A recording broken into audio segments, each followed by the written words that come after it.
Okie dokie, karaoke. I've had a few bits turn up. Needle jet, carb rebuild kit with a new gasket, thusly. It's got a new needle jet holder, because obviously this is machined to fit in there. A new filter, a new O-ring that goes in that groove. So my little phone tripod-y thing hasn't turned up, so I'm going to have to keep pausing this when I've done a bit.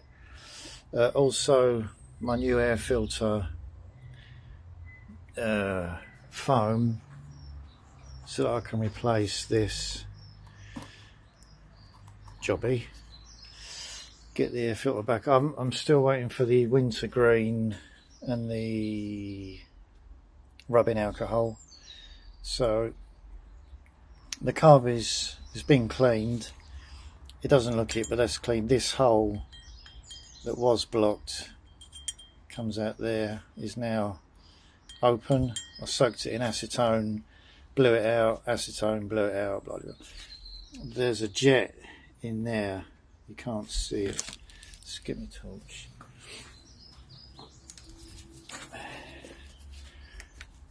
See if you can see down in there.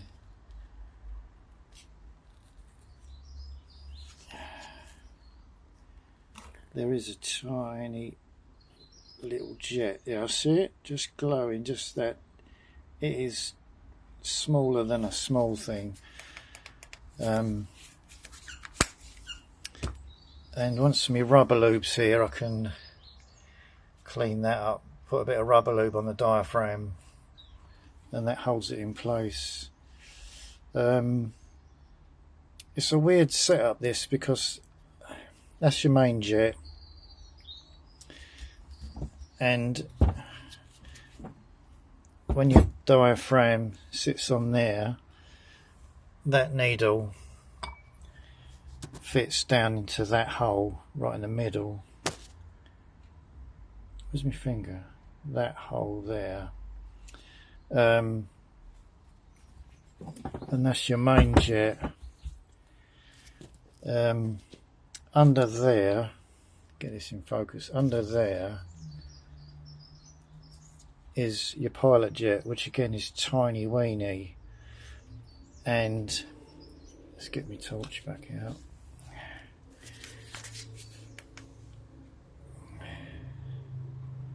In there, you can just about see it above the shadow, is a little hole, is a drilling that goes, there's a little drilling down in there that links these two airways. So this pilot jet will draw air through there, through that drilling, underneath that rubber bone,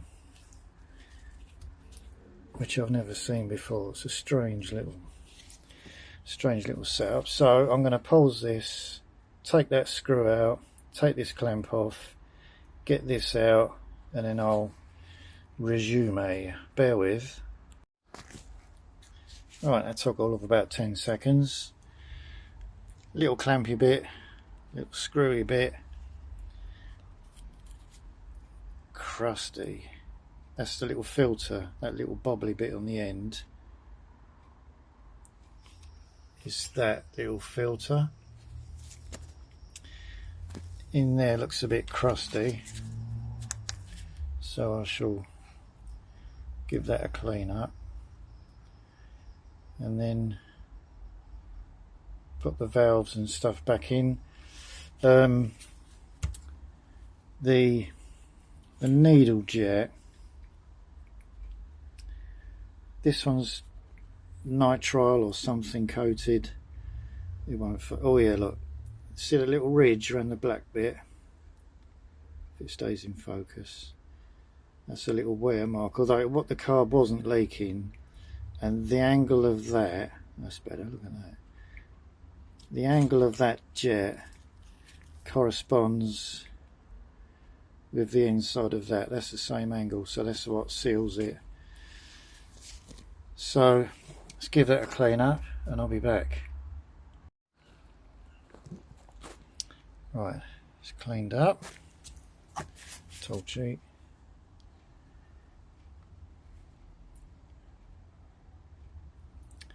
That's all assembled. I just noticed the top of that jet, that tiny little,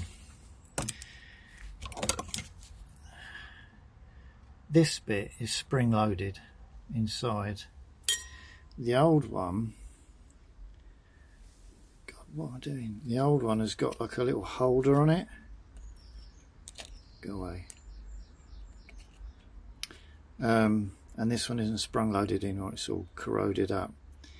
This square piece of wire sits over that little tang bit. That's how you adjust your float height by bending this up or down. I'll show you when I've got it all in. I don't think it'll be a problem. I mean, there's nowhere for it to go. It sits quite deep inside the holder, but I'll put it back together and we'll see what happens. Right, focus.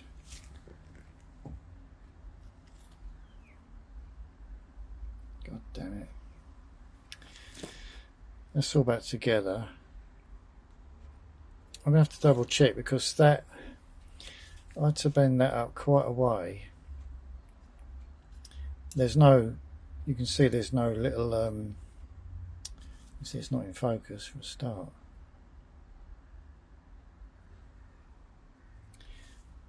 That little clip isn't transferable on this jet, but it normally would sit over there. The float height is measured from the top of the float. I'm doing this through the camera, so I can't. From the top of it, you can see what I was saying about sprung load. God's sake. Focus. That's the springiness of the needle. The jet's shut now, but that is the spring in the top bit. So from the face of the gasket, where the gasket sits in the carburetor inside, we should focus there to the top of the float. Should be 21 mil, and if I put these on there, set these to 21, it's just touching. But it did mean bending that tang up quite a bit. Another way of doing the float height, it's a bit of a faff, but you put the carburetor back together. Where's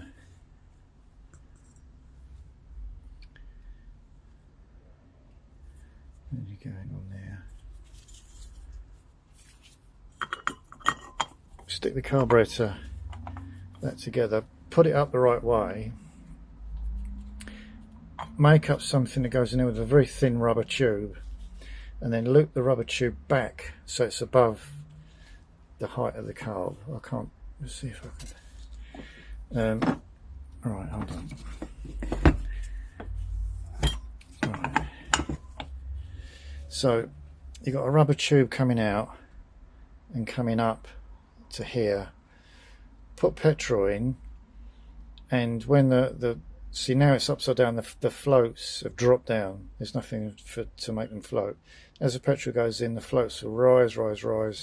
That needle jet goes up in that little holder, stops the fuel going in, and there'll be a fuel level in there. Obviously you can't see it, but once there's a rubber pipe coming up here, a clear rubber pipe, you'll be able to see the petrol coming up, and if it's about 1 or 2 mil below the join where the fuel bowl joins on the carb, That's what you're looking for. You don't want it up here, it's going to flood. You don't want it down here, it's going to be too lean. So if it's up there, I've got another carb body. Oh, it's in there. I'm giving it a clean in acetone. This is the one that looked like it lived in a lagoon, so I've given it a bit of a clean out first, and I've left it in there because that hole's blocked as well on this one. I might take the drain screw out of that one and then adapt it so I can get a little bit of rubber pipe, put it up. This is the overflow for the this tube is that tube, so you can't use that because it's the overflow for the carb. That's open to atmosphere all the time. You can't see, but there's a hole straight through there. Although I could on this, see there's one in there. If I cut that one down, the one in the spare one, if I cut it down and then put a tube on there, wherever the fuel level is, as long as I cut it down quite low, that might work. Instead of trying to fart about trying to drill and get a pipe in there somehow, I'll just cut this bit out, I'll take it out. Yeah, that'll work. I'll do that. But the only, because it's just a bit of a pain. You've got to try and hold this upright. You can either put it back on the bike, put the fuel tank on, connect the fuel pipe up, turn it on, watch the level, turn it off, undo it, take it off, adjust it, put it back. So it can be a bit of a pain in the arse. But we shall see. Anyway, that's the carb rebuilt. New gasket, new float, needle holder jet thing. Yeah, we'll see how that gets on. Next step is to take the old air filter apart, cut out some of that. I need to get some decent glue. Mine's gone all dry and manky, but we shall see what we shall see. Thank you for watching. Goodbye. Aha, so let's get this. This is what I was talking about earlier. The bit of pipe, it's trying to hold it, it's not focusing, but it's just below the level of the float bowl. What I ended up doing, I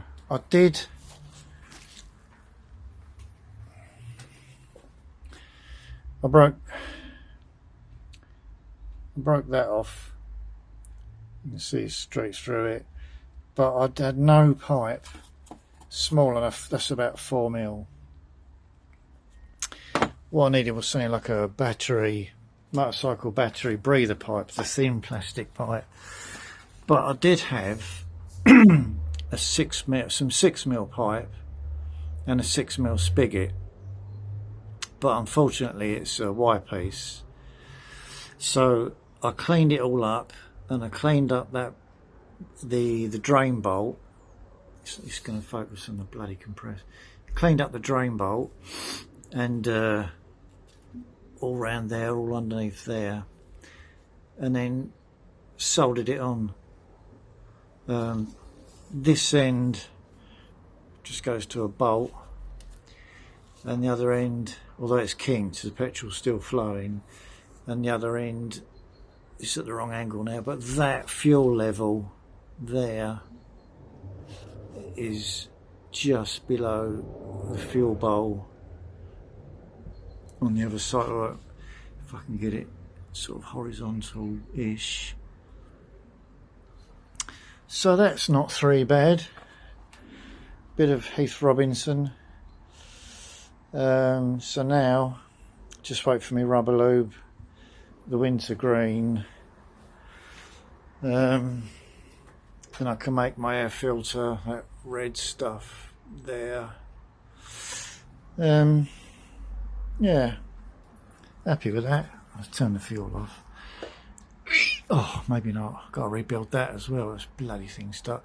I didn't even have to put the top of the carb on, and there's no gasket in there either, because I've taken it off sort of twice, and all the time you're taking it off, putting it back. I do grease the gasket anyway, but because the fuel level is going to be below this, and it's a pretty good fit anyway, I left the gasket off. That's how I roll, baby. I'll just throw caution to the wind. There it goes. Right, so thank you very much. Bye bye.